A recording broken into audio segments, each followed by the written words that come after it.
बांग्लादेश में जब से शेख हसीना सरकार का तख्ता पलट हुआ है, उसके बाद से ही बांग्लादेश के कई शहरों में हिंदुओं के खिलाफ एक साजिश के तहत बड़े पैमाने पर हिंसा हुई है।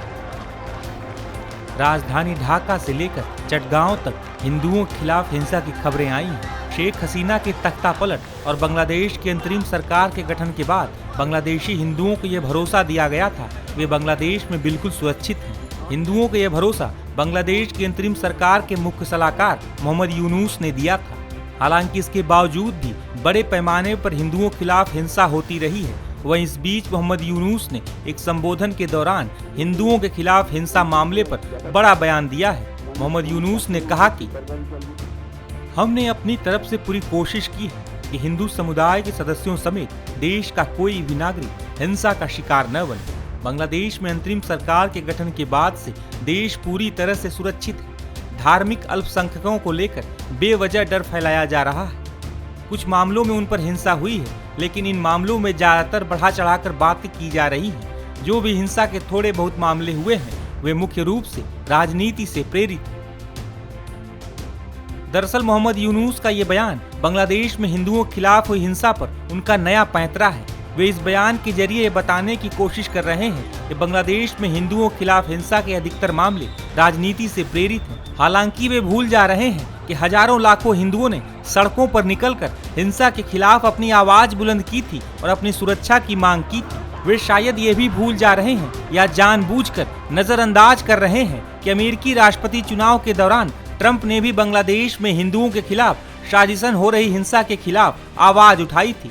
ट्रंप ने हिंदुओं और बाकी अल्पसंख्यकों की सुरक्षा को लेकर क्या कहा, सुनिए। मैं बांग्लादेश में हिंदुओं, ईसाइयों और अन्य अल्पसंख्यकों के खिलाफ की गई बर्बर हिंसा की कड़ी निंदा करता हूं। उन पर भीड़ द्वारा हमला किया जा रहा है और लूटपाट की जा रही है, जो पूरी तरह से अराजकता की स्थिति में है। ये मेरे रहते कभी नहीं हुआ होता। कमला हैरिस और जो बाइडेन ने दुनिया भर और अमेरिका में हिंदुओं की उपेक्षा की है। वे इजराइल से लेकर यूक्रेन और हमारी अपनी दक्षिणी सीमा तक के लिए एक आपदा रहे हैं। हम अमेरिका को फिर से मजबूत बनाएंगे और ताकत के माध्यम से शांति वापस लाएंगे। हम कट्टरपंथी वामपंथ के धर्म विरोधी एजेंडे के खिलाफ हिंदू अमेरिकियों की भी रक्षा करेंगे। हम आपकी आजादी के लिए लड़ेंगे। मेरे प्रशासन के तहत हम भारत और मेरे अच्छे दोस्त प्रधानमंत्री मोदी के साथ अपनी साझेदारी को और भी मजबूत करेंगे। बता दें कि ट्रंप अब अमेरिकी राष्ट्रपति का चुनाव जीत चुके हैं। ट्रंप काफी पहले से ही मोहम्मद यूनुस को नापसंद करते रहे हैं। इस वजह से भी मोहम्मद यूनुस हिंदुओं के खिलाफ हुई हिंसा पर इस तरह की बयानबाजी कर उसे छिपाने की कोशिश कर रहे हैं।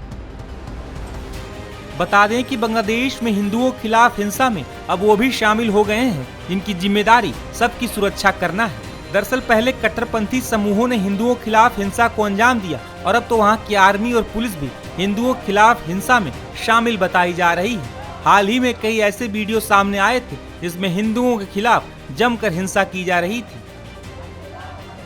बांग्लादेश के इस वक्त जो हालात हैं उसे देखकर अब ऐसा लगता है कि बांग्लादेश अब दूसरा पाकिस्तान बनता जा रहा है। कम से कम हाल ही में हिंदुओं के खिलाफ हुई हिंसा की घटनाओं से तो ऐसा ही प्रतीत होता है।